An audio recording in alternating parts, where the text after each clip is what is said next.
19-year-old Raffi Cruz stood on his usual corner of Grafton Street, the cold Irish wind brushing against his cheeks as he adjusted the strap of his old guitar.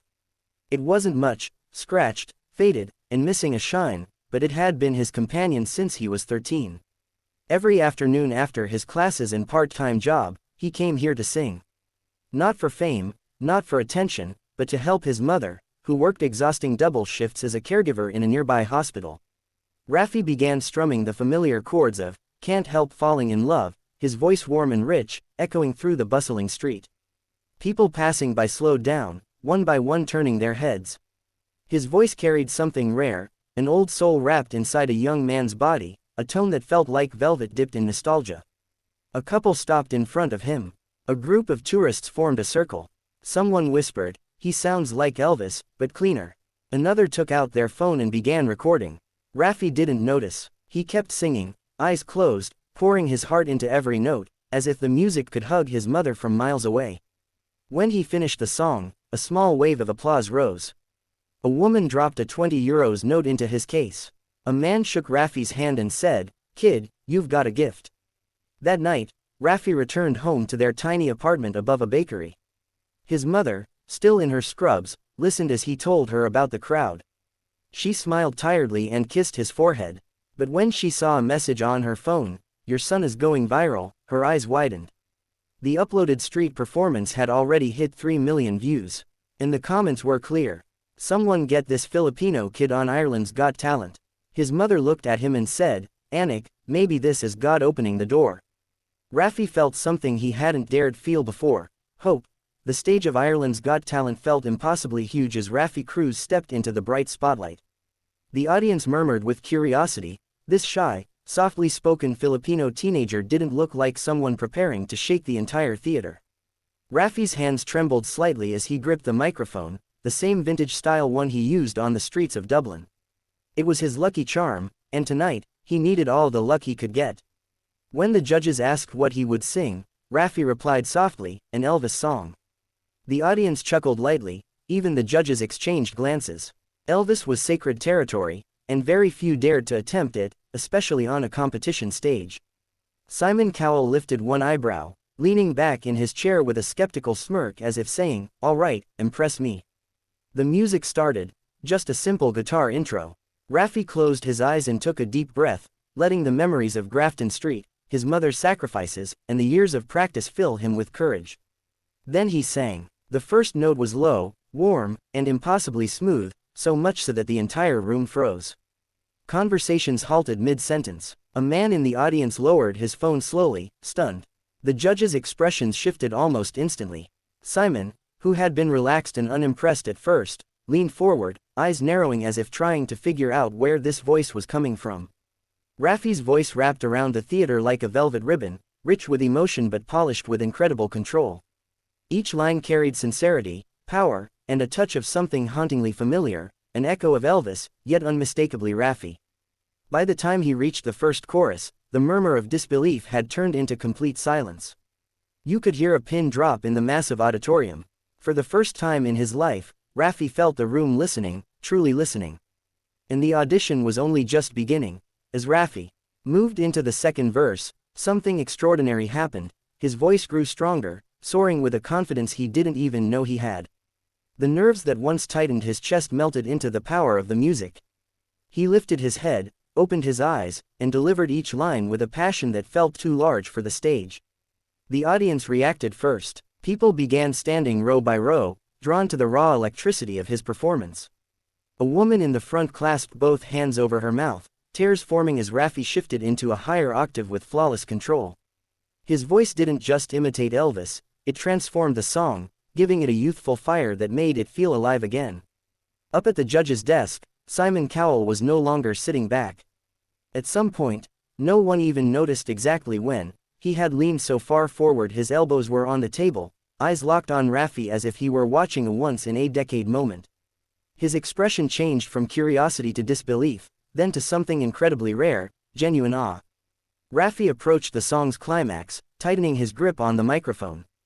The final note approached, a note that could make or break his audition. He inhaled deeply, stepped forward, and launched into it with everything he had, Power, vibrato, emotion, and that unmistakable Elvis soul. The note rang through the theater like a strike of lightning. Before it even finished, Simon Cowell stood up, abruptly, almost involuntarily. The crowd erupted. One judge whispered into her mic, stunned, "I think this kid just resurrected Elvis." Another shook his head, laughing in amazement. Raffi ended the note and lowered the mic, chest rising and falling. For a moment, the room was frozen in shock. Then the audience exploded into cheers so loud the stage itself seemed to vibrate. Raffi, the Filipino kid who once sang on cold Dublin streets, had just left an entire theater breathless. The applause thundered through the auditorium, and Raffi stood frozen in the middle of the stage, overwhelmed by the wall of sound crashing around him. His heart pounded so hard he could feel it in his throat. The lights above him blurred into soft halos as he blinked back tears, unsure if he was dreaming or actually living this moment. The judges exchanged looks, astonished, speechless, visibly moved. One judge covered her chest with her hand as if trying to steady her heartbeat. Another wiped away the beginning of tears, mumbling, "Unbelievable, absolutely unbelievable." Then the chant began. Golden buzzer, golden buzzer, golden buzzer. The audience picks up the rhythm, the entire theater shaking with the demand. Raffi stared out into the sea of people, dozens, then hundreds, then thousands rising to their feet, clapping, shouting, calling for his moment. Raffi's mother, watching from backstage, covered her mouth with trembling fingers. Never in her life had she imagined her son would stand on a stage like this, let alone be the center of such roaring praise. Suddenly, one of the judges slammed their palm down on the golden buzzer. The explosion of gold confetti filled the air in a glittering storm. It cascaded down like a waterfall, sparkling in the lights, surrounding Raffi like a crown of victory. He gasped, falling to his knees as the emotion finally broke through. Tears streamed down his cheeks freely, tears of relief, triumph, gratitude, and disbelief all at once. Simon Cowell got up from his seat and walked onto the stage, still applauding. He placed a hand on Raffi's shoulder and looked him directly in the eyes. "Raffi," Simon said, his voice unusually soft, "I've heard thousands of Elvis covers in my life, but you are the first who made me forget it was a cover. You sang with a soul that even Elvis would respect." Raffi covered his face, overwhelmed. His mother rushed from backstage and embraced him, confetti sticking to her hair. In this golden rain, under the spotlight of a dream coming true, they held each other, mother and son, crying together. This moment wasn't just a victory. It was the beginning of everything. The morning after Raffi's golden buzzer performance, nothing felt the same. His phone buzzed non-stop, from messages, calls, emails, notifications. The video of his audition had exploded across the internet. Within 12 hours, it hit 20 million views, trending in Ireland, the Philippines, the UK, the US, everywhere. Clips of Simon's stunned reaction went viral, spawning headlines like, "Filipino teen revives Elvis on Ireland's Got Talent." This boy's voice made Simon Cowell stand up. A star is born in Dublin. Filipino communities around the world shared the performance proudly. Elderly fans who grew up listening to Elvis wrote comments saying Raffi made them cry. Even Irish radio stations replayed parts of his audition, calling him the voice nobody saw coming. Despite the sudden fame, Raffi kept his routine grounded. The next afternoon, he walked back to Grafton Street, the same place where it all began. People recognized him instantly. Instead of gathering to watch him sing for tips, they lined up asking for photos, cheering for him, congratulating him. A news crew rushed over, and Raffi laughed shyly, still trying to adjust to the new attention.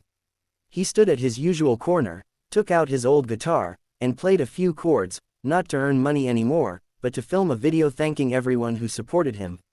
As he finished recording, his mother arrived, carrying 2 cups of hot chocolate. She stood quietly beside him, looking at the crowd forming again, not to judge him, but to celebrate him. Raffi turned to her and smiled, the biggest, brightest smile she had ever seen on him. "Ma," he said softly, emotion welling in his chest, "we made it." She placed her hand over his and whispered, "This is just the start, Anik." Raffi looked out at the lively Dublin streets, the people cheering, the cameras flashing, the future opening wide before him. For the first time in his life, he truly believed it. A star had been born, and the world was watching.